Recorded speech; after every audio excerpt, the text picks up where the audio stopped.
ದೇವರ ಪರಿಶುದ್ಧ ನಾಮಕ್ಕೆ ಸ್ತೋತ್ರ ಉಂಟಾಗಲಿ. ಗುಡ್ ಮಾರ್ನಿಂಗ್ ಪ್ರಿಯ ದೇವರ ಮಕ್ಕಳೇ, ಎಲ್ಲರೂ ಹೇಗಿದ್ದೀರಾ? ಈ ತಿಂಗಳ ಮೊದಲನೇ ದಿನದಲ್ಲಿ ದೇವರ ಬಳಿ ಬಂದು ದೇವರ ವಾಕ್ಯವನ್ನು ಧ್ಯಾನಿಸಲು ದೇವರು ಕೊಟ್ಟಂಥ ಕೃಪೆಯಾಗಿ ಸ್ತೋತ್ರ. ದೇವರ ಸನ್ನಿಧಿಯಲ್ಲಿ ಮೊದಲು ನಾವು ಪ್ರಾರ್ಥಿಸೋಣ.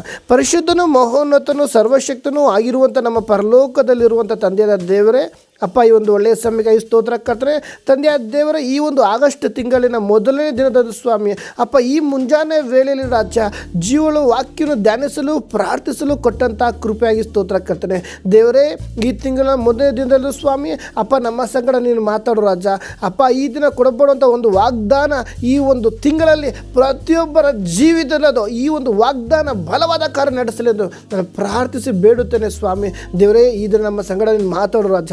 ನಿನ್ನ ಜೀವನ ವಾಕ್ಯದ ಮುಖಾಂತರ ನಮ್ಮನ್ನು ಮಾತಾಡಿ ನಮ್ಮನ್ನು ಬಲಪಡಿಸಿ ಸಂತೈಸು ಸ್ವಾಮಿ. ಈ ದಿನದಲ್ಲಿ ಅನೇಕರು ರಾಜ್ಯ ದೇವರ ಪ್ರೀತಿಯನ್ನು ಕಾಣದೆ ಅನೇಕರು ಸೋತು ಹೋಗಿ ಬಲಯತೆಯಲ್ಲಿ ಆತ್ಮಿಕವಾಗಿ ಬಿದ್ದೋಗಿರುವಂಥ ಪರಿಸ್ಥಿತಿಯಲ್ಲಿ ಇದ್ದಾರೆ ಕರ್ತನೆ. ತಂದೆಯಾದ ದೇವರೇ, ಈ ತಿಂಗಳ ಮೊದಲನೇ ದಿನದಲ್ಲಿ ಜೀವನ ವಾಕ್ಯ ನೋಡುವರ ಒಬ್ಬೊಬ್ಬರ ಜೀವಿತದಲ್ಲಿ ಬಲವಾದ ಕಾರ್ಯ ನಡೆಸಲಿ ಎಂದು ನಾನು ಪ್ರಾರ್ಥಿಸ್ತೇನೆ ಕರ್ತನೆ. ದೇವರೇ, ಹೌದು ಸ್ವಾಮಿ, ಈ ಒಂದು ಸಣ್ಣ ಪ್ರಾರ್ಥನೆ ಕೇಳಿ ಆದಿಂದ ಅಂತ್ಯದವರೆಗೂ ನೀನು ನಮ್ಮ ಸಂಗಡ ಇದ್ದು ಬಲವಾದ ಕಾರ್ಯ ನಡೆಸಲ್ಪಡುವುದಕ್ಕಾಗಿ ಸ್ತೋತ್ರ. ನಿನ್ನ ಸಾನ್ನಿಧ್ಯ ನಮ್ಮ ಸಂಗಡ ನಡೆಸು ಸ್ವಾಮಿ. ಅದು ರಾಜ ಈ ದಿನ ಜೀವನ ವಾಕ್ಯ ನೋಡುವಂಥ ಪ್ರತಿಯೊಬ್ಬರ ಜೀವಿತದಲ್ಲಿ ಸ್ವಾಮಿ ನಿನ್ನ ಮಹಿಮೆಯಾದ ಕಾರ್ಯ ನಡೆಸಲಿ ಎಂದು ನಾನು ಪ್ರಾರ್ಥಿಸ್ತೇನೆ ಕರ್ತನೆ. ಈ ಸಣ್ಣ ಪ್ರಾರ್ಥನೆ ಕೇಳಿದಕ್ಕಾಗಿ ಸ್ತೋತ್ರ. ಸಣ್ಣ ಪ್ರಾರ್ಥನೆ ಕೇಳಿ ಒಬ್ಬೊಬ್ಬರ ಜೀವಿತ ಮಹಿಮೆಯಾದ ಕಾರ್ಯ ನಡೆಸುವುದಕ್ಕಾಗಿ ಸ್ತೋತ್ರ ಸ್ವಾಮಿ. ಎಲ್ಲ ಸ್ತುತಿ ಸ್ತೋತ್ರ ಘನಮನ ಮಹಿಮೆ ನಿಮ್ಮೊಬ್ಬರಿಗೆ ಸಲ್ಲಲಿ ಕರ್ತನೆ. ಅತಿ ಶೀಘ್ರದಲ್ಲಿ ಬೇಗನೆ ಬರುವಂಥ ಯೇಸುವಿನ ಮೊದಲು ನಮ್ದು ಪ್ರಾರ್ಥಿಸ್ತೇನೆ ನನ್ನ ಪರಲೋಕ ತಂದೆಯ ದೇವರೇ, ಆಮೀನ್. ಪ್ರಿಯ ದೇವರ ಮಕ್ಕಳೇ, ನೀವೆಲ್ಲರೂ ಹೇಗಿದ್ದೀರಾ? ಸಂತೋಷವಾಗಿದ್ದೀರಾ? ಕರ್ತನ ಅತಿ ಪರಿಶುದ್ಧ ನಾಮದಲ್ಲಿ ನಿಮ್ಮೆಲ್ಲರೂ ವಂದನೆ ಸಲ್ಲಿಸ್ತೀನಿ. ನೀವೆಲ್ಲರೂ ಸಂತೋಷವಾಗಿದ್ದೀರಾ, ಚೆನ್ನಾಗಿದ್ದ ನಾನು ಭಾವಿಸ್ತೀನಿ. ನೀವೆಲ್ಲೇ ಇರಲಿ, ದೂರದಲ್ಲಿದ್ದರು, ಹತ್ತಿರದ್ರು, ಸಮೀಪದಲ್ಲಿದ್ದರು, ಇರುವಂಥ ಸ್ಥಳದ ದೇವರು ನಿಮ್ಮೆಲ್ಲರನ್ನು ಆಶೀರ್ವದಿಸಲಿ. ನಿಮ್ಮೆಲ್ಲರಿಗೋಸ್ಕರ ಪ್ರಾರ್ಥಿಸ್ತೀನಿ. ಹೌದು, ಈ ಒಂದು ತಿಂಗಳಿನ ಮೊದಲನೇ ದಿನದಂದು ದೇವರು ಜೀವನ ವಾಕ್ಯನ ಧ್ಯಾನಿಸಲು ಪ್ರಾರ್ಥಿಸಲು ಅವಕಾಶ ನಮ್ಮೆಲ್ಲರೂ ಕೊಟ್ಟಿದ್ದಾರೆ. ದೇವರು ಅದಕ್ಕಾಗಿ ನಾನು ಸ್ತೋತ್ರ ಮಾಡ್ತೇನೆ. ಈ ದಿನ ದೇವರು ಕೊಟ್ಟಂಥ ವಾಗ್ದಾನವನ್ನು ಧ್ಯಾನಿಸೋಣ. ಧರ್ಮೋಪದೇಶ ಕಂಡ 7ನೇ ಅಧ್ಯಾಯ 8ನೇ ವಾಕ್ಯ ತೆಗೆದಿರೋರು ಓದಿ. ಈ ಒಂದು ಅಧ್ಯಾಯದಲ್ಲಿ ಪ್ರಿಯ ದೇವರ ಮಗುವೆ, ಈ ಒಂದು ಧರ್ಮೋಪದೇಶ ಕಂಡ 7ನೇ ಅಧ್ಯಾಯ 8ನೇ ವಾಕ್ಯದಲ್ಲಿ 3 ವಿಷಯ ಅಡಕವಾಗಿದೆ. ಮೊದಲನೇ ವಿಷಯ ಏನಪ್ಪ ಅಂದರೆ, ಯೆಹೋವನು ನಿಮ್ಮನ್ನು ಪ್ರೀತಿಸಿ. ಆಮೇಲೆ ಈ ದಿನದಲ್ಲಿ ದೇವರು ಹೇಳ್ತಿರುವಂಥ ಮಾತು, ಯೆಹೋವನು ನಿಮ್ಮನ್ನು ಪ್ರೀತಿಸಿ. ಈ ದಿನದಲ್ಲಿ ಅನೇಕರು ಪ್ರೀತಿ ಕಾಣದೆ ಜೀವಿಸ್ತಿದ್ದಾರೆ. ದೇವರ ಪ್ರೀತಿ ತಿಳಿಯದೆ ಅನೇಕರು ಜೀವಿಸ್ತಿದ್ದಾರೆ. ಕಳೆದ ದಿನದಲ್ಲಿ ನಾನು ಒಬ್ಬರ ಹತ್ರ ಒಂದು ಸುವಾರ್ತೆ ಹೇಳಿದೆ. ದೇವರ ಬಳಿ ಬನ್ನಿ, ದೇವರು ನಿಮ್ಮನ್ನು ಪ್ರೀತಿ ಮಾಡ್ತಾರೆ, ನಿಮ್ಮ ಕುಟುಂಬದ ಪರಿಸ್ಥಿತಿ ದೇವರು ಬದಲಾಯಿಸ್ತಾರಂತ. ಅವರೆಲ್ಲ ಕೇಳ್ತಾರೆ, ಹ್ಞೂ ಅಂತಾರೆ, ಮತ್ತೆ ಇಷ್ಟ ಪ್ರಕಾರ ಜೀವಿಸ್ತಾ ಇದ್ದಾರೆ. ದೇವರ ಪ್ರೀತಿ ಏನು ಅಂತ ಅವ್ರಿಗೆ ಗೊತ್ತಾಗ್ತಿಲ್ಲ. ಪ್ರಿಯ ದೇವರ ಮಗುವೆ, ಈ ಲೋಕದಲ್ಲಿ ಅನೇಕ ಜನರು ದೇವರ ಆದುಕೊಂಡು ಸಹ ದೇವರ ಪ್ರೀತಿಯನ್ನು ಮರೆತು ಲೋಕದಿಂದ ಓಡ್ತಾ ಇದ್ದಾರೆ. ದೇವರ ಪ್ರೀತಿನ ಮರೆತು ಕಷ್ಟಗಳಲ್ಲಿ ಬಿದ್ದಿದ್ದಾರೆ. ದೇವರ ಪ್ರೀತಿನ ಮರೆತು ಇಷ್ಟ ಪ್ರಕಾರ ಜೀವಿಸ್ತಿದ್ದಾರೆ. ಪ್ರಿಯ ದೇವರ ಮಗುವೆ, ದೇವರ ಪ್ರೀತಿ ನಿನ್ನಲ್ಲಿರುವುದೇ ಆದರೆ ನಿನ್ನ ಜೀವಿತದಲ್ಲಿ ಈ ತಿಂಗಳಿನ ವಾಗ್ದಾನ ಅದು ಬಲವಾದ ಕಾರ್ಯ ನಡೆಸ್ತದೆ. ಯಾವಾಗ? ದೇವರ ಪ್ರೀತಿ ನಿನ್ನಲ್ಲಿರುವಾಗ. ಹೌದು ಪ್ರಿಯ ದೇವರ ಮಗುವೆ, ಈ ಮುಂಜಾನೆ ವೇಳೆಯಲ್ಲಿ ಯಾರ್ಯಾರು ಪ್ರೀತಿ ಕಾಣದೆ ನನ್ನನ್ನು ಯಾರು ಪ್ರೀತಿ ಮಾಡ್ತಾರೆ, ನನ್ನ ಯಾರು ನೋಡೋರಿಲ್ವ, ನನ್ನ ಯಾರು ಸಂತೈಸೋರಿಲ್ಲ ಅನ್ನೋ ಪ್ರಿಯ ದೇವರ ಮಗುವೆ, ಅಂಥ ಸ್ಥಿತಿಯಲ್ಲಿ ಇರುವುದೇ ಆದರೆ ದೇವರು ನಿಮ್ಮನ್ನು ಪ್ರೀತಿಸ್ತಾ ಇದ್ದಾರೆ. ಮೊದಲು ಹೇಳ್ತಿರುವ ಮಾತು, ಈ ತಿಂಗಳು ಪ್ರೀತಿ ಕಾಣದೆ ಅನೇಕ ಜನ ಇದ್ದಾರೆ. ಈ ತಿಂಗಳ ಮೊದಲನೇ ದಿನದ ದೇವರು ಹೇಳ್ತಿರುವಂಥ ಮಾತು, ದೇವರು ನಿನ್ನನ್ನು ಪ್ರೀತಿಸ್ತಾ ಇದ್ದಾರೆ. ಆಮೇನ್. ಸೆಕೆಂಡ್ ಒಂದು ನೋಡುವುದಾದರೆ 2ನೇ ಭಾಗದಲ್ಲಿ ಈ ಒಂದು ವಾಕ್ಯದಲ್ಲಿ 3 ವಿಷಯ ಅಡಕವಾಗಿದೆ. ಒಂದು, ದೇವರು ನಿಮ್ಮನ್ನು ಪ್ರೀತಿಸಿ. ಸೆಕೆಂಡು, ತಾನು ನಿಮ್ಮ ಪಿತೃಗಳಿಗೆ ಮಾಡಿದ ಪ್ರಮಾಣವನ್ನು ನೆರವೇರಿಸಬೇಕೆಂದು. ಯಾವುದು? ಅಬ್ರಾಮನನ್ನು ದೇವರು ಕರೆದರು. ಈ ಲೋಕದಲ್ಲಿ ಪಿತೃಗಳು ಅಂದರೆ, ಹೌದು, ನಮ್ಮೆಲ್ಲರಿಗೂ ಮೂಲ ಪಿತೃ ಅಬ್ರಾಮನಾಗಿದ್ದಾನೆ. ಆತ್ಮಿಕವಾಗಿ ನೋಡುವುದಾದರೆ ಸತ್ಯವೇದದಲ್ಲಿ ನಮ್ಮೆಲ್ಲರೂ ಸತ್ಯವೇದ ಪ್ರತಿಯೊಬ್ಬರಿಗೂ ಮೂಲ ತಂದೆಯಾದ ದೇವರು ಅಬ್ರಾಮನಾಗಿದ್ದಾನೆ. ಅಬ್ರಾಮನಿಗೆ ಕೊಟ್ಟಂಥ ವಾಗ್ದಾನ ನಮಗೂ ಇದನ್ನು ನೆರವೇರಿಸಲು ದೇವರು ಸಿದ್ಧವಾಗಿದ್ದಾರೆ. ಯಾಕಂದರೆ ಅಬ್ರಾಮನ ಮೇಲೆ ವಾಗ್ದಾನ ಮಾಡುವಂಥ ಸಂದರ್ಭದಲ್ಲಿ ಆ ವಾಗ್ದಾನದಲ್ಲಿ ನಾನು ನೀನು ಇದ್ದೇವೆ. ಪ್ರಿಯ ದೇವರ ಮಗುವೆ, ಈ ಒಂದು ತಿಂಗಳಿನ ಮೊದಲನೇ ದಿನ ದಿನದಲ್ಲಿ ಅಬ್ರಾಮನನ್ನು ನೆನೆಸಿದ ದೇವರು ನಿನ್ನನ್ನು ನೆನೆಸ್ತಾ ಇದ್ದಾರೆ. ನೀನು ಈ ದಿನದಲ್ಲಿ ಕಣ್ಣೀರಿನಿದೆಯಾ, ವೇದನೆ ಇದೆಯೋ, ದುಃಖಲಿದೆಯಾ, ಅದು ಮ್ಯಾಟ್ರ್ ಅಲ್ಲ ಪ್ರಿಯ ದೇವರ ಮಗುವೆ. ಅಬ್ರಾಮನಿಗೆ ಪ್ರಮಾಣ ಮಾಡಿದ ದೇವರು ಅಂದು ನಿನ್ನ ಸಂತಾನವನ್ನು ಆಶೀರ್ವದಿಸುತ್ತೇನೆ ಅಂತ ಹೇಳಿದ ದೇವರು, ಅಬ್ರಾಮನ ನೆನೆಸಿದಂಥ ದೇವರು ಇಂದು ನಿನ್ನನ್ನು ನೆನೆಸುವ ದೇವರಾಗಿದ್ದಾರೆ. ಹಾಲೆಲೂಯಾ. ಎಷ್ಟು ಜನ ನಂಬ್ತೀರಾ? ಹೌದು, ದೇವರು ನನ್ನನ್ನು ಪ್ರೀತಿಸಿ ನನ್ನನ್ನು ವಾಗ್ದಾನಗಳ ಕಡೆ ನಡೆಸಿದ್ದಾರೆ. ಹಾಲೆಲೂಯಾ.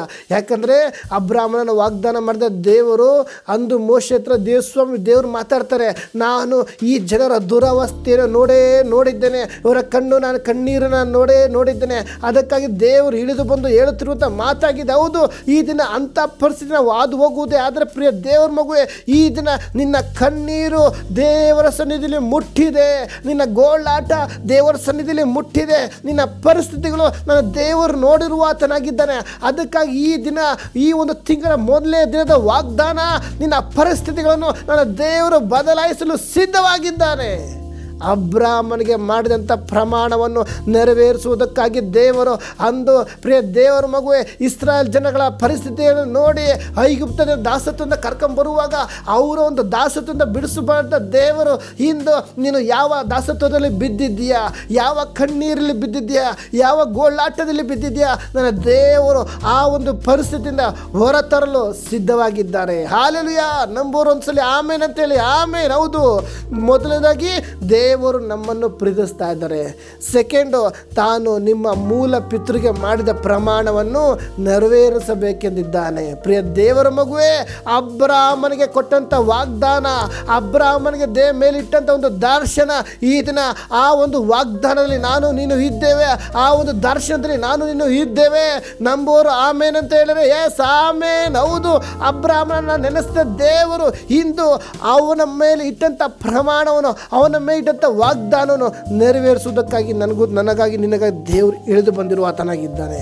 ಮೂರನೇ ವಿಷಯ ನೋಡುವುದಾದರೆ, ಐಗುಪ್ತರ ಅರಸನಾದ ಫರೋಹನ ಕೈ ಕೆಳಗೆ ದಾಸರಾಗಿದ್ದ ನಿಮ್ಮನ್ನು ಬಿಡುಗಡೆ ಮಾಡಿ ದೇವರು ತನ್ನ ಭುಜ ಫಲವನ್ನು ಪ್ರಯೋಗಿಸಿ ಆ ದೇಶದೊಳಗೆ ಬರಮಾಡಿದ್ದಾನೆ. ಪ್ರಿಯ ದೇವರ ಮಗುವೆ, ಅಂದು ಇಸ್ರಾಯೇಲ್ ಜನರು ಐಗುಪ್ತ ದೇಶದಲ್ಲಿ ಫರೋಹನ ಕೆಳಗಡೆ ದಾಸತ್ವದಲ್ಲಿದ್ದರು. ಅಂದು ಆ ದಾಸತ್ವದಲ್ಲಿದ್ದಂಥ ಜನರನ್ನು ದೇವರು ಅವರ ಕಣ್ಣೀರನ್ನು ನೋಡಿದ್ದೇನೆ, ಅವರ ದುರಾವಸ್ಥೆಯನ್ನು ನೋಡಿದ್ದೇನೆ ಅಂತೇಳಿ ಇಳಿದು ಬಂದು ಹೇಳುತ್ತಿರುವಂಥ ಮಾತಾಗಿದೆ.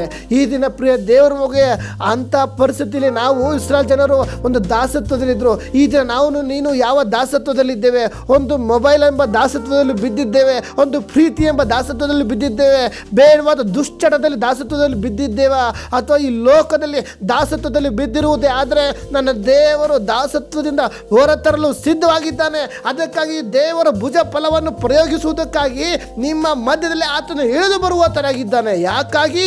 ಆ ದೇವರು ಆ ದೇಶದೊಳಗೆ, ಪರಲೋಕ ಎಂಬ ದೇಶದೊಳಗೆ ಕರ್ಕೊಂಡು ಹೋಗೋದಕ್ಕಾಗಿ, ಪರಲೋಕ ಎಂಬ ದೇಶದಲ್ಲಿ ನಿನ್ನ ಸೇರಿಸುವುದಕ್ಕಾಗಿ, ನಿನ್ನ ಒಂದು ಪಾಪದಿಂದ, ನಿನ್ನ ವೇದನೆಯಿಂದ, ನಿನ್ನ ದಾಸತ್ವದಿಂದ, ನಿನ್ನ ಬಂಧನದಿಂದ ಬಿಡಿಸಿದ್ದಾನ ಆತನು.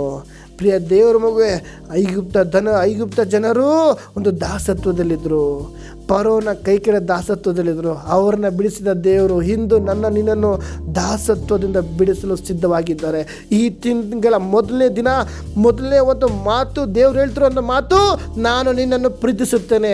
ಸೆಕೆಂಡು, ಮೂಲ ಪಿತೃಗೆ ಮಾಡಿದಂಥ ವಾಗ್ದಾನವನ್ನು, ಮೂಲ ಪಿತೃಗೆ ಮಾಡಿದಂಥ ಪ್ರಮಾಣವನ್ನು ನಿನ್ನ ಜೀವಿತದಲ್ಲಿ ನೆರವೇರಿಸುತ್ತೇನೆ.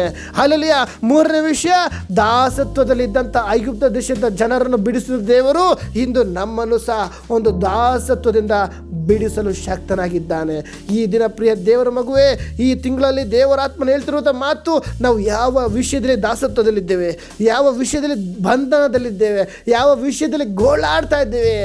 ಹೌದು, ಅಂದು ಇಸ್ರಾಯೇಲ್ ಜನರ ಕಣ್ಣೀರು ನಾನು ನೋಡಿದ್ದೇನೆ, ಅವರ ದುರಾವಸ್ಥೆ ನಾನು ನೋಡಿದ್ದೇನೆ ಅಂತೇಳಿ ದೇವರು ಇಳಿದು ಬಂದು ಹೇಳಿದಿರುವಂಥ ಮಾತು, ಇಂದು ನಿನಗಾಗಿ ನಿನ್ನ ಕಣ್ಣೀರು ನನ್ನ ದೇವರು ನೋಡಿದ್ದಾರೆ, ನಿನ್ನ ಗೋಳಾಟವನ್ನು ನನ್ನ ದೇವರು ನೋಡಿದ್ದಾರೆ, ನಿನ್ನ ಪರಿಸ್ಥಿತಿಯನ್ನು ದೇವರು ನೋಡಿದ್ದಾರೆ. ಅದಕ್ಕಾಗಿ ಆ ಪರಿಸ್ಥಿತಿಯನ್ನು ಹೊರತಂದು ನಿನ್ನನ್ನು ಆಶೀರ್ವದಿಸಲು ಸಿದ್ಧವಾಗಿದ್ದಾರೆ. ಈ ಒಂದು ತಿಂಗಳಲ್ಲಿ ದೇವರು ನಿಮ್ಮೆಲ್ಲರನ್ನು ಆಶೀರ್ವದಿಸಲಿ. ಆಮೇನ್.